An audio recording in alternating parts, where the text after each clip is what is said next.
Hola amigos de Espacio Sin Tiempo. Estamos en la página web jiddu-krishnamurti.net. Título del libro: ¿Qué es la recta acción? Obras completas, tomo 2, 1934-35. Introducción. A causa del carácter global de esta enseñanza, las obras completas son de extraordinario interés. Dentro de sus pláticas de cada año, Krishnamurti no podía abarcar el campo completo de su visión, pero a lo largo de estos volúmenes pueden encontrarse extensas ampliaciones de temas particulares. En ellos se echa los cimientos de muchos de los conceptos que usó en años posteriores. Su visión fundamental no vaciló después de 1929, pero durante el resto de su vida, Krishnamurti se esforzó por hacer que su lenguaje fuera aún más simple y claro. En su exposición se advierte un desarrollo.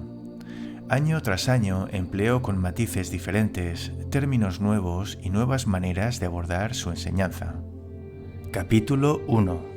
Oakland, primera plática en el municipio, 28 de marzo de 1934. Amigos, pienso que cada uno de nosotros está atrapado, ya sea en un problema religioso, en una lucha social o en un conflicto económico. Sufrimos a causa de la falta de comprensión respecto de estos múltiples problemas y tratamos de resolver cada problema por sí mismo. O sea, si tenemos un problema religioso, creemos que vamos a resolverlo dejando de lado el problema económico o el problema social y centrándonos enteramente en el problema religioso. O tenemos un problema económico y creemos que vamos a resolver ese problema económico restringiéndonos a ese único conflicto en particular. Mientras que, a mi entender, no es posible resolver estos problemas por sí mismos. No es posible resolver el problema religioso, ni el problema económico, ni el social, a menos que veamos la relación que tienen entre sí los problemas religiosos, sociales y económicos. Lo que llamamos problemas son meramente síntomas que se incrementan y multiplican porque no abordamos la vida como algo único y total, sino que la dividimos como una serie de problemas económicos, sociales o religiosos. Si ustedes observan todas las variadas soluciones que se ofrecen para los diversos males, verán que tratan los problemas separadamente, en compartimentos estancos, que no encaran los problemas religiosos, sociales y económicos comprensivamente, como una totalidad. Ahora es mi intención mostrar que, mientras tratamos con estos problemas separadamente, no hacemos sino incrementar el malentendido y por ende el conflicto, con lo cual aumenta el sufrimiento y las dificultades. Hasta que no abordemos el problema social y los problemas religiosos y económicos como una totalidad global, no como algo dividido, sino más bien viendo la sutil conexión que existen entre los problemas que llamamos religiosos, sociales o económicos, hasta que veamos la real conexión, la íntima y sutil relación que hay entre los tres, cualquiera que sea el problema que podamos tener, no vamos a resolverlo. No haremos otra cosa sino incrementar la lucha. Aunque podamos pensar que hemos resuelto un problema, ese problema surge otra vez de manera diferente. Y así proseguimos durante toda la vida, resolviendo problemas tras problema, una lucha tras otra, sin comprender jamás totalmente el significado pleno de nuestro vivir. Así pues, para comprender la íntima relación que existe entre los que llamamos problemas religiosos, sociales y económicos, tiene que haber una completa reorientación del pensamiento. O sea, cada individuo tiene que dejar de ser una pieza de una máquina, ya sea en la estructura social o religiosa. Miren y verán que casi todos los seres humanos son esclavos, tan solo piezas de esta maquinaria. No son verdaderamente seres humanos, sino que solo reaccionan a un determinado ambiente, y por lo tanto, no hay una verdadera acción individual, un pensar individual. Y para descubrir esa relación íntima entre todas nuestras acciones, religiosas, políticas y sociales, tenemos que pensar como individuos, no como grupo, no como un cuerpo colectivo. Y esa es una de las cosas más difíciles de hacer para nosotros como individuos, salirnos de la estructura social o religiosa y examinarla críticamente para descubrir qué es falso y qué es verdadero en esa estructura. Entonces veremos que ya no nos ocupamos más de un síntoma, sino que tratamos de descubrir la causa del problema mismo, no de abordar meramente los síntomas del problema. Quizá algunos de ustedes dirán, al final de mi plática, que no les he dado nada positivo, nada sobre lo que puedan trabajar definitivamente, un sistema que puedan seguir. No tengo sistema alguno. Pienso que los sistemas son cosas nocivas, porque por el momento pueden aliviar problemas, pero si solo seguimos un sistema, nos esclavizamos a él. No hacemos otra cosa que sustituir el viejo sistema por uno nuevo, lo cual no genera comprensión. Lo que genera comprensión no es buscar un sistema nuevo, sino descubrir por nosotros mismos, como individuos, no como una máquina colectiva, lo que hay de falso y lo que hay de verdadero en el sistema existente, no sustituir el viejo sistema por uno nuevo. Ahora bien, poder aplicar el juicio crítico, poder cuestionar, es el primer requerimiento esencial para cualquier persona reflexiva. De modo que comiencen a descubrir qué es falso y qué es verdadero en el sistema existente. Gracias a esa manera de pensar, hay acción y no mera aceptación. Por consiguiente, para que puedan comprender lo que voy a decir durante esta plática, tiene que haber capacidad crítica. La capacidad crítica es esencial. Es bueno cuestionar, pero hemos sido educados no para cuestionar, no para ejercer nuestro pensamiento crítico, nuestro juicio crítico. Nos han educado esmeradamente para oponernos. Por ejemplo, si llego a decir cualquier cosa que puedan desagradarles, como espero hacerlo, ustedes comenzarán naturalmente a oponerse a ello. Porque oponerse es más fácil que descubrir si lo que estoy diciendo tiene algún valor. Si descubren que lo que digo tiene valor, entonces hay acción y, en consecuencia, tendrán que cambiar toda su actitud hacia la vida. Debido a eso, como no están dispuestos a hacerlo, han elaborado una ingeniosa técnica de oposición. Es decir, si algo de lo que digo no les gusta, sacan a colación todos sus prejuicios profundamente arraigados y lo obstruyen. Y si digo algo que puede lastimarlos o que puede perturbarlos emocionalmente, se refugian detrás de estos prejuicios, de estas tradiciones, de este trasfondo. Y desde tal trasfondo reaccionan, y a esa reacción la llaman capacidad crítica. Para mí eso no es capacidad crítica, es tan solo una hábil oposición, la cual carece de valor.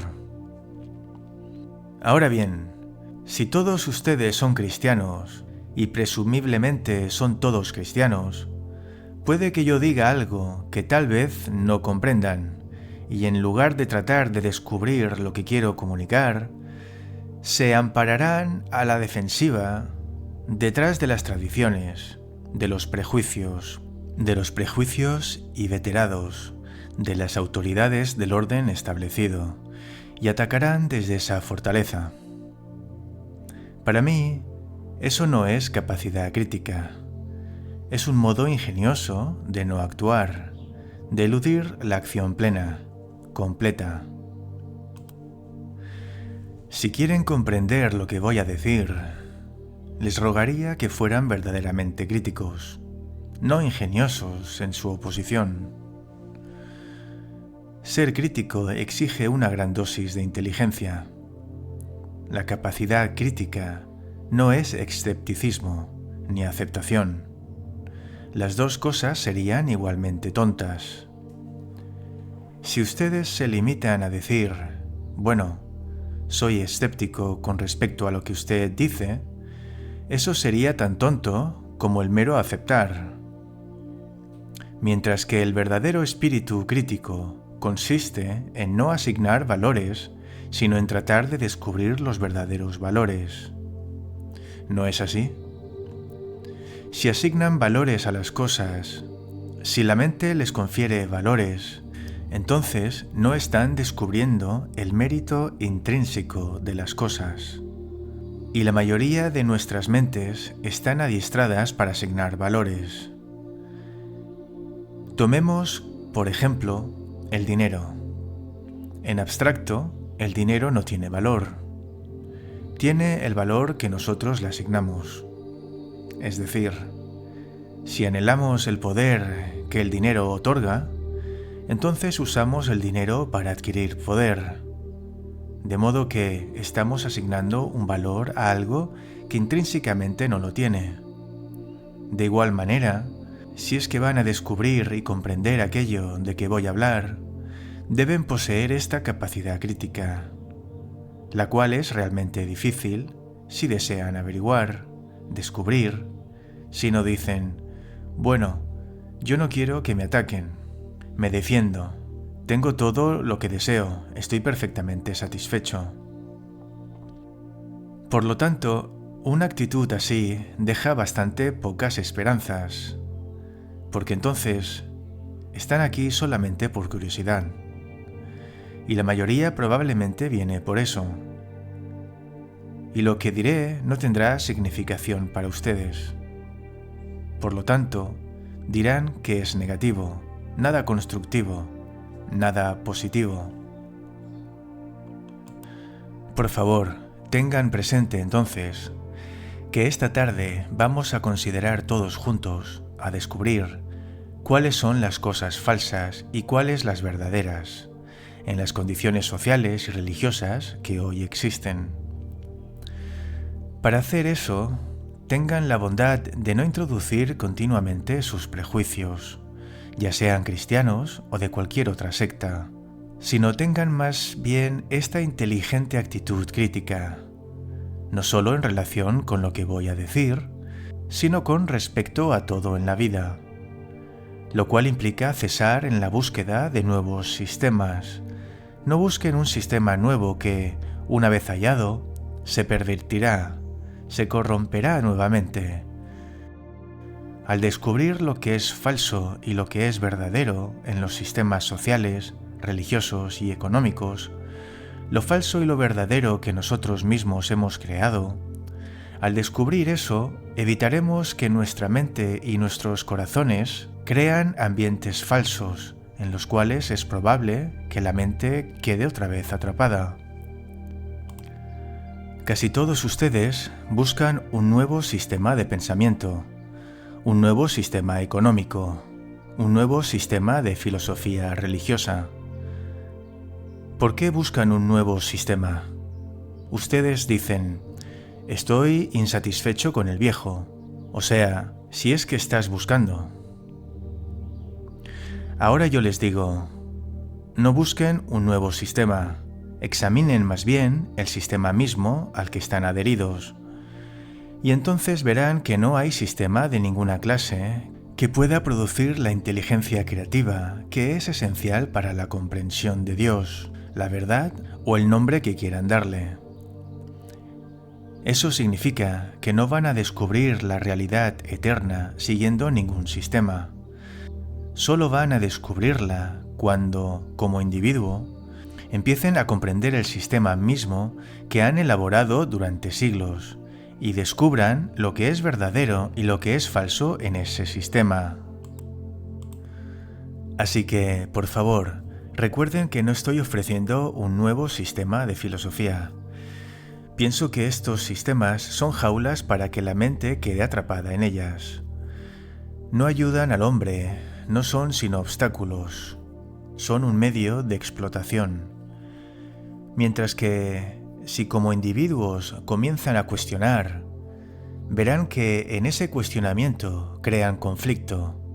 A causa de ese conflicto, podrán comprender, no mediante la mera aceptación de un nuevo sistema, que es solamente otro soporífero que los pone a dormir y los convierte en una máquina más. Descubramos, pues, lo falso y lo verdadero en los sistemas existentes, los sistemas de la religión y la sociología. Para descubrir lo que es falso y lo que es verdadero, debemos ver en qué se basan las religiones, hablando de la religión como la forma cristalizada de pensamiento, que ha llegado a ser el ideal más elevado de la comunidad. Espero que estén siguiendo todo esto. O sea, las religiones tal y como son, no como ustedes desearan que fueran. Así como son, en qué se basan, cuál es su fundamento. Cuando las observen, cuando las examinen y reflexionen de verdad críticamente sobre ellas, sin sacar a colación sus esperanzas y prejuicios, sino que reflexionen realmente al respecto, verán que se basan en el consuelo, que los dan consuelo cuando ustedes están sufriendo. Es decir, la mente humana está buscando todo el tiempo seguridad, una situación de certidumbre, ya sea en una creencia, o en un ideal, o en un concepto. Y en esa certidumbre, en esa seguridad, la mente encuentra amparo y consuelo. Ahora bien, cuando buscan continuamente seguridad, certidumbre, ¿qué ocurre? Naturalmente, eso crea temor. Y donde hay temor, tiene que haber amoldamiento. Por favor, no dispongo de tiempo para entrar en detalles. Lo haré en las varias pláticas que he de ofrecer, pero en esta quiero exponerlo todo concisamente, y si les interesa pueden reflexionar sobre ello y luego podremos discutirlo en las reuniones de preguntas y respuestas. Así, las llamadas religiones proveen el patrón de amoldamiento a la mente que busca seguridad desde su temor, que busca consuelo. Y donde hay búsqueda de consuelo, no hay comprensión. Nuestras religiones en todo el mundo, en su deseo de ofrecerles consuelo, de conducirlos a un patrón particular de comportamiento, de moldearlos, les dan múltiples normas, moldes, seguridades, por intermedio de lo que ellas llaman fe. Esa es una de las cosas que exigen, fe. Por favor, no entiendan mal, no salten a conclusiones. Las religiones exigen fe y ustedes aceptan la fe porque les permite refugiarse del conflicto, de la existencia cotidiana, de las luchas continuas, de las preocupaciones, las angustias y los sufrimientos. De este modo, en esa fe, que tiene que ser una fe dogmática, se originan las iglesias, así como las ideas y las creencias establecidas. Para mí, pues, y por favor, recuérdenlo, quiero que ejerzan el juicio crítico, que no acepten. Para mí todas las creencias, todos los ideales son un obstáculo porque nos impiden comprender el presente. Ustedes dicen que las creencias, los ideales, la fe, son tan indispensables como un faro para dirigirlos a través de la confusión de la vida. Es decir, que están más interesados en las creencias, en las tradiciones, en los ideales y la fe, que en comprender la confusión misma. Para comprender la confusión, no pueden tener una creencia, un prejuicio. Tienen que mirar la confusión de manera completa, abordarla con una mente fresca, no contaminada, no influenciada por un prejuicio particular, al que llaman ideal. Por lo tanto, donde hay una búsqueda de consuelo, de seguridad, tiene que haber un patrón, un molde, en el cual encontramos refugio. Y de ese modo comenzamos a preconcebir lo que debe ser Dios, lo que debe ser la verdad. Y bien, para mí hay una realidad viviente. Existe algo real, fundamental, perdurable que está deviniendo eternamente, pero que no puede ser preconcebido, no requiere creencias, requiere una mente que no se halla atada a un ideal, como un animal está atado a un poste, sino que, por el contrario, exige una mente que esté todo el tiempo moviéndose, experimentando, sin detenerse jamás. Sostengo que hay una realidad viviente, llámenla Dios, verdad, como les guste, eso tiene muy poca importancia. Para comprenderla, es necesaria una inteligencia suprema.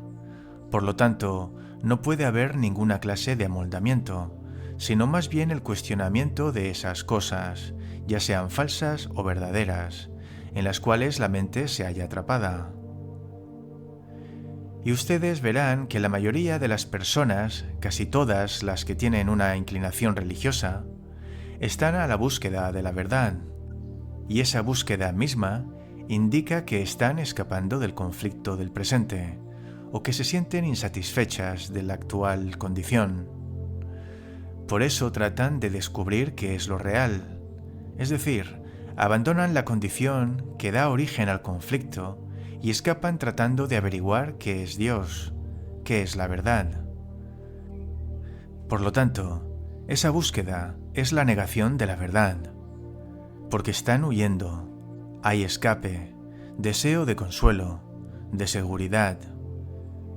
En consecuencia, cuando las religiones se basan, como lo hacen, en el ofrecimiento de seguridades, tiene que haber explotación. Y para mí, las religiones, tal como son, existen nada más que a base de una serie de explotaciones. Los que llamamos mediadores entre nuestro conflicto presente y esa supuesta realidad se han convertido en nuestros explotadores.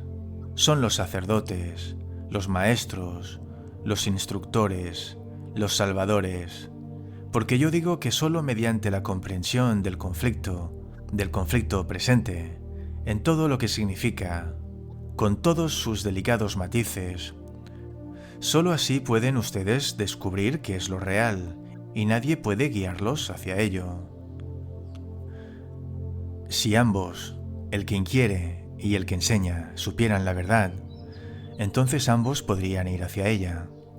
Pero el discípulo no puede saber qué es la verdad. Por lo tanto, su indagación en pos de la verdad solo puede existir en el conflicto, no lejos del conflicto. Por eso, para mí, cualquier maestro que describa lo que es la verdad, lo que es Dios, está negando la cosa misma que describe. Eso inconmensurable que no puede ser medido por las palabras. La ilusión de las palabras no puede contenerlo, y el puente de las palabras no puede conducirlo hacia ello. Solo cuando uno mismo, como individuo, comience a comprender en medio del inmenso conflicto la causa y, por ende, la falsedad de ese conflicto, solo así descubrirá qué es la verdad.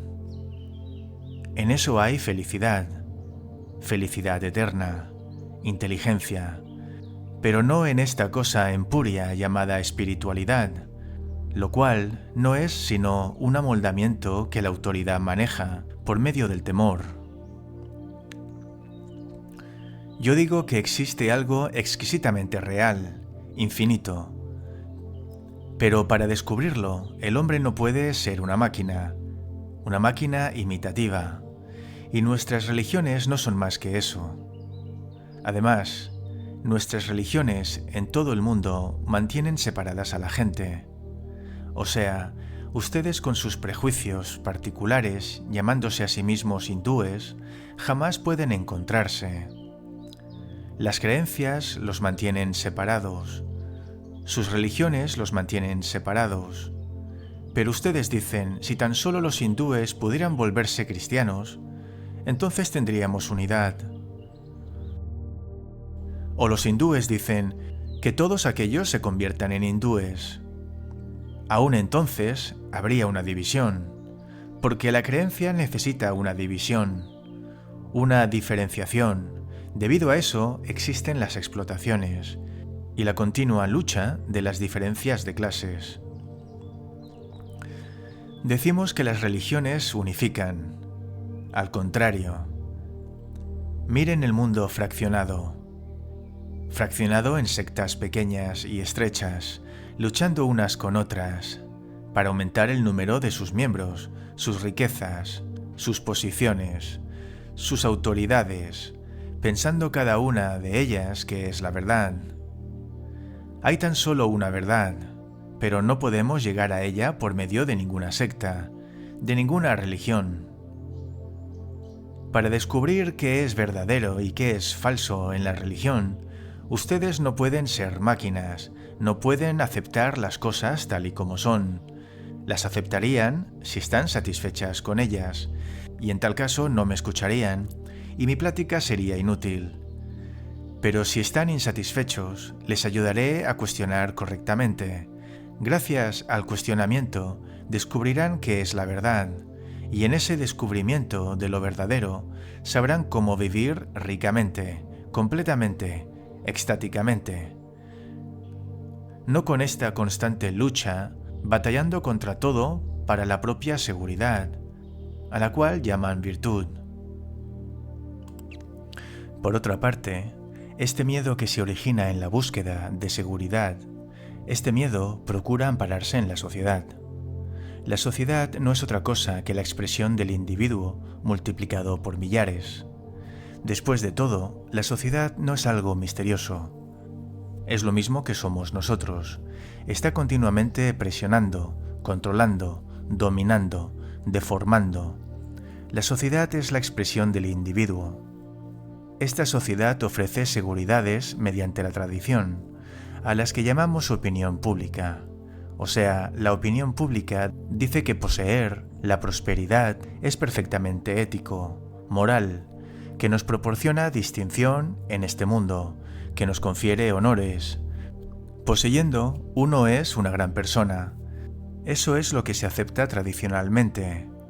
Es la opinión pública que hemos creado como individuos, porque eso es lo que buscamos. Todos buscamos ser personajes en el mundo, señor fulano, señor mengano. Ustedes saben, todo eso que se basa en el espíritu posesivo, en las posesiones. Y eso se ha vuelto moral, legítimo, bueno, perfectamente cristiano o perfectamente hindú. Es la misma cosa. Ahora llamamos a eso moralidad. Llamamos moralidad al amoldarnos a un patrón. Por favor, no estoy predicando lo opuesto. Les muestro la falsedad de ello. Y si desean descubrir, actuarán. No buscarán lo opuesto. Es decir, ustedes consideran a las posesiones, ya sean estas la esposa de uno, los hijos o la propiedad, como algo perfectamente moral. Supongamos ahora que surge otra sociedad donde las posesiones son un mal, donde esta idea de poseer está éticamente prohibida, lo cual se introduce a la fuerza dentro de nuestra mentalidad, tal como ahora el deseo de poseer es impulsado dentro de nosotros por las circunstancias, la condición social, la educación, la opinión pública. Entonces la moralidad pierde toda significación. Es meramente una cuestión de conveniencia. No es la correcta percepción de las cosas, sino el hábil amoldamiento a las circunstancias. Eso es lo que llamamos moralidad. Supongamos que, como individuo, ustedes quieren ser no posesivos. Miren lo que tienen que luchar. Todo el sistema de la sociedad no es otra cosa que posesivo. Si quisieran comprenderlo y no ser empujados por circunstancias que no se consideran morales, entonces deben comenzar a romper con el sistema voluntariamente y no ser empujados como un montón de ovejas a aceptar la moralidad que niega lo posesivo. Ahora son empujados, les guste o no, lo consideren o no razonable, son empujados por las condiciones, por el medio que han creado, porque siguen siendo posesivos, y ahora tal vez tendrán otro sistema que les empuje a lo opuesto, a ser no posesivos. Por cierto, eso no es moralidad, es solo el espíritu de rebaño, el que hace que seamos empujados a ser posesivos o no posesivos. Mientras que, para mí, la verdadera moralidad consiste en comprender plenamente el absurdo de lo posesivo y en combatirlo voluntariamente, no en ser empujados ni en uno ni en otro sentido. Ahora bien, si observan esta sociedad, ven que se basa en la conciencia de clase, la cual es, nuevamente, la conciencia de seguridad. Tal como las creencias se convierten en religiones, así las posesiones se convierten en la expresión de la nacionalidad. Tal como las creencias dividen a las personas, condicionándolas y manteniéndolas separadas, así el afán posesivo, expresándose como conciencia de clase y convirtiéndose en nacionalidad, mantienen separadas a las personas. Es decir, toda nacionalidad se basa en la explotación que los pocos hacen en su propio beneficio de las mayorías, utilizando para ello los medios de producción. Esa nacionalidad, mediante el recurso del patriotismo, es un instrumento de guerra. Todas las nacionalidades, todos los gobiernos soberanos tienen que prepararse para la guerra. Ese es su deber. Y es inútil ser un pacifista y al mismo tiempo hablar de patriotismo. Ustedes no pueden hablar de hermandad y después hablar de cristianismo, porque lo uno niega lo otro, no más aquí que en la India o en cualquier otro país. En la India hablan acerca del hinduismo y dicen que todos son una sola cosa, que la humanidad es una. Son solo palabras, hipocresía. Todas las nacionalidades son pues medios de guerra. Cuando hablaba en la India, ellos me decían: en la actualidad los hindúes están pasando por esa enfermedad del nacionalismo. En primer lugar, ocupémonos de nuestro propio país, porque hay muchísima gente que se está muriendo de hambre. Después podremos hablar de la unidad humana, lo cual es la misma cosa que ustedes dicen aquí. Protejámonos y después hablaremos de la unidad, hermandad y todo lo demás. Ahora bien, si la India está realmente preocupada por el problema del hambre, o si ustedes están realmente preocupados por el problema del desempleo, no pueden tratar meramente con el problema del desempleo en Nueva Zelanda. Es un problema humano, no es el problema de un grupo particular llamado Nueva Zelanda. No es posible resolver el problema del hambre como un problema indio o un problema chino, o el problema del desempleo como un problema inglés o alemán o americano o australiano, sino que es preciso tratar con él como algo total. Y eso podemos hacerlo solo cuando no somos nacionalistas y no somos explotados mediante el recurso del patriotismo. Cuando ustedes se despiertan cada mañana, no son patrióticos. Solo son patrióticos cuando los diarios dicen que deben serlo, porque tienen que conquistar a su vecino. Por lo tanto, nosotros somos los bárbaros, no solo los que invaden nuestro país. El bárbaro es el patriota. Para él, su país es más importante que la humanidad, que el hombre.